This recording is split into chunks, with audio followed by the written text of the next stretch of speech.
Salut à tous! Aujourd'hui, je vous fais découvrir l'univers de Silo, un livre de Hathaway. Je vous raconterai l'histoire de Juliette, qui est-elle, mais surtout comment elle a réussi à s'échapper des silos. Vous saurez pourquoi ces gens sont enfermés dans cet énorme bunker et surtout pourquoi personne n'essaie d'en sortir. Et enfin, vous découvrirez comment l'un des dirigeants manipule sa population.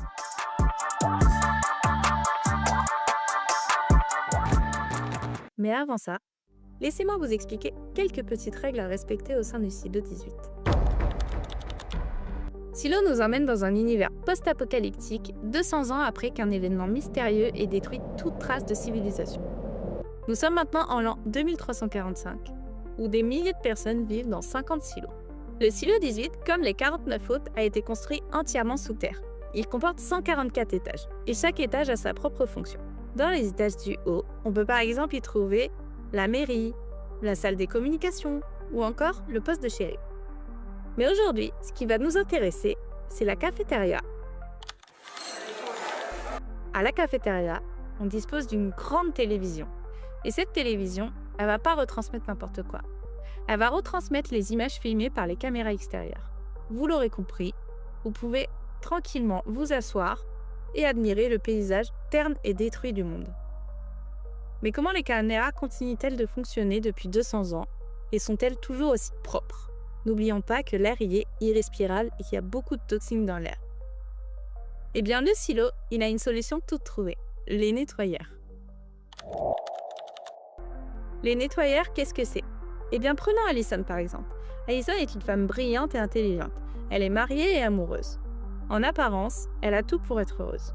Pourtant, elle commence à se poser des questions sur l'extérieur. Elle va même jusqu'à fouiller dans les dossiers de son département pour y trouver des réponses. Alison le sait, mais elle vient d'enfreindre l'une des règles les plus importantes du silo.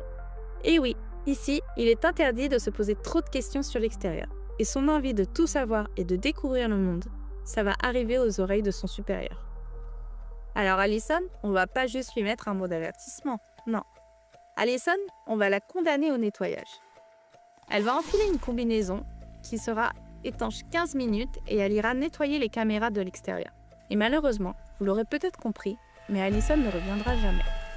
C'est pour cette raison que la population du silo évite tout sujet concernant l'extérieur. Mais il y a d'autres règles à respecter pour éviter d'être envoyé au nettoyage. Interdiction de piquer le travail d'un autre. Seuls les fermiers sont autorisés à cultiver, par exemple. Tu n'as pas le droit de cultiver des haricots chez toi, sinon tu risques gros. Les travailleurs des fournitures, par exemple, sont les seuls à avoir le droit de fabriquer des objets. On régule la population. Des loteries sont organisées pour être en droit d'avoir un enfant. L'ordre y est maintenu et de nombreuses caméras ont été installées dans tout le silo. Chaque fait et geste est surveillé par le département scientifique, le DIT.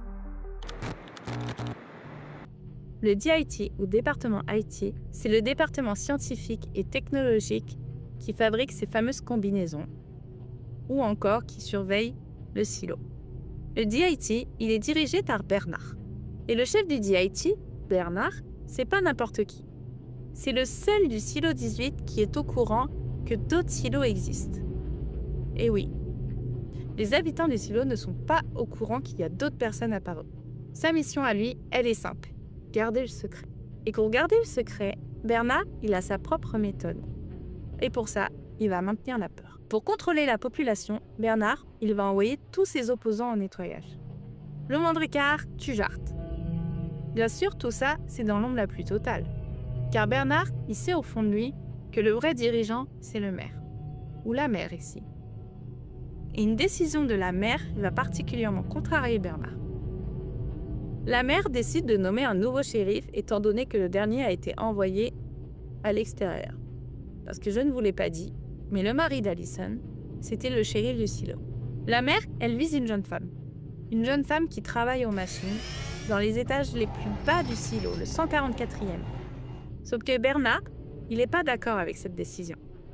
Parce qu'il le sent, cette femme-là du bas, elle va lui causer des problèmes. Il va pas pouvoir la manipuler à sa guise.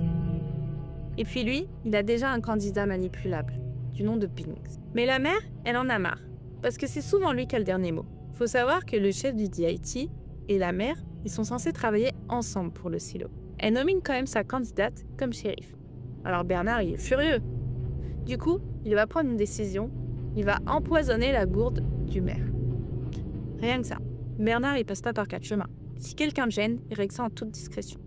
Bien sûr, la mère ne va pas survivre à cet empoisonnement. Et tant qu'à faire, au passage, il tue aussi son adjoint, l'adjoint du maire, qui était très proche de la mère et de la nouvelle shérif. Et tous les habitants du silo croiront au suicide de l'adjoint suite à la mort tragique du maire. C'est une aubaine pour Bernard. Il n'a plus personne qui le dérange. Maintenant qu'il a éliminé les 2 personnes qui ne voulaient pas l'écouter et qu'en plus, il n'est même pas suspecté, il s'autoproclame maire. Mais il lui reste une personne qui le dérange. La nouvelle shérif, celle qui a été nommée par l'adjoint et la mère, Juliette. Juliette, elle est née dans les étages du milieu. Son père, il est médecin, sa mère, elle l'assiste. Elle grandit normalement parmi d'autres enfants. Et un jour, grande nouvelle, ses parents, ils ont décroché un billet à la loterie. Vous vous rappelez, ce billet qui vous autorise à avoir un enfant. Sauf que c'est pas gagné. Je vous l'ai pas dit, mais ce billet, il a une date d'expiration d'1 an.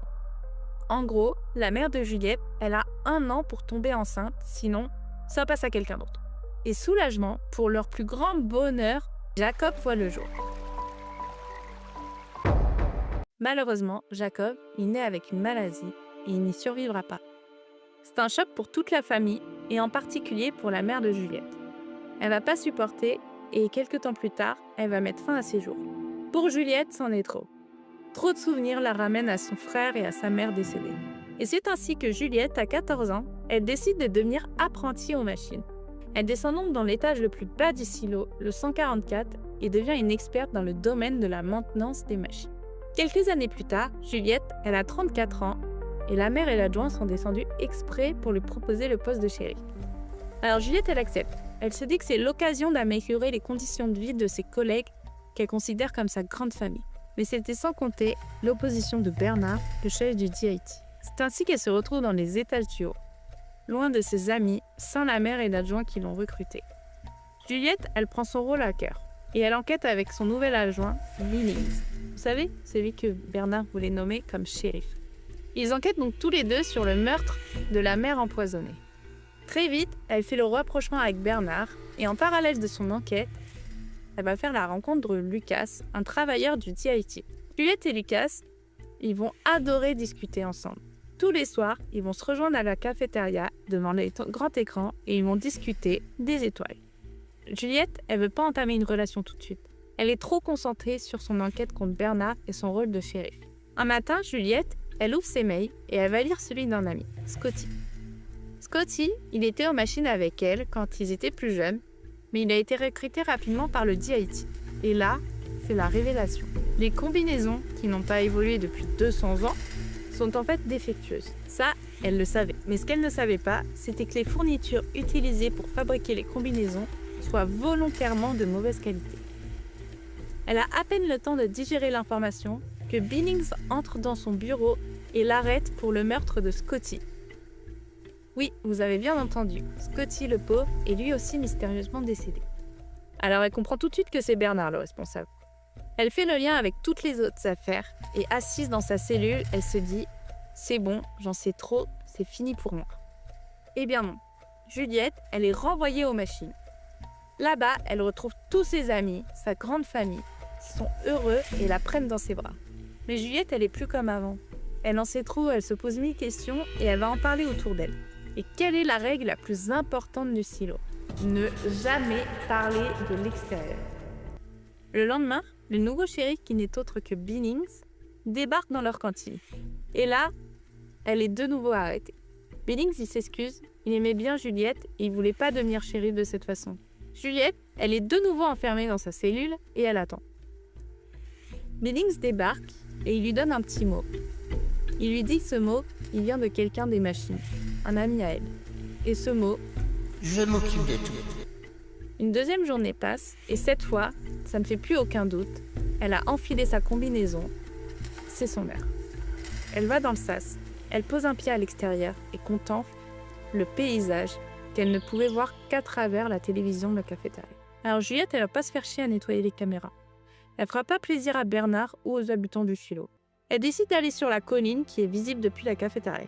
Le temps passe et elle se rend compte qu'elle arrive toujours à respirer. Elle est vivante. Là, elle va faire un move incroyable. Elle fait coucou à la caméra et elle s'en va derrière les collines. Bernard, qui regardait l'écran à la cafétéria, va recracher son café déjà. Bernard, il court jusqu'à son bureau entièrement sécurisé. Il sort un casque, le branche et le connecte au numéro 1. Il doit maintenant expliquer au chef des silos, son propre chef, pourquoi une habitante de son silo se balade tranquillement dehors. Comment a-t-il pu échouer à cette mission? Le chef du silo 1, il va lui dire de trouver un apprenti rapidement pour éviter que quelque chose ne lui arrive. Et qui de mieux placé que Lucas, son fidèle employé? Parce que Bernard, il n'a jamais découvert que Lucas et Juliette entretenaient une relation.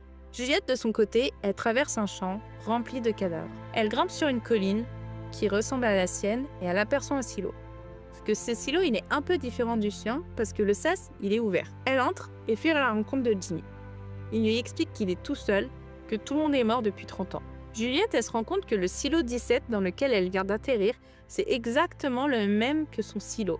Tout est disposé pareil. Elle découvre ainsi la salle de communication dans laquelle Bernard appelle les autres silos. Elle sait ce qu'elle doit faire. Elle branche son casque au numéro 18 et attend. Quelqu'un décroche. Mais contre toute attente, ça n'est pas Bernard et elle reconnaît sa voix. C'est Lucas.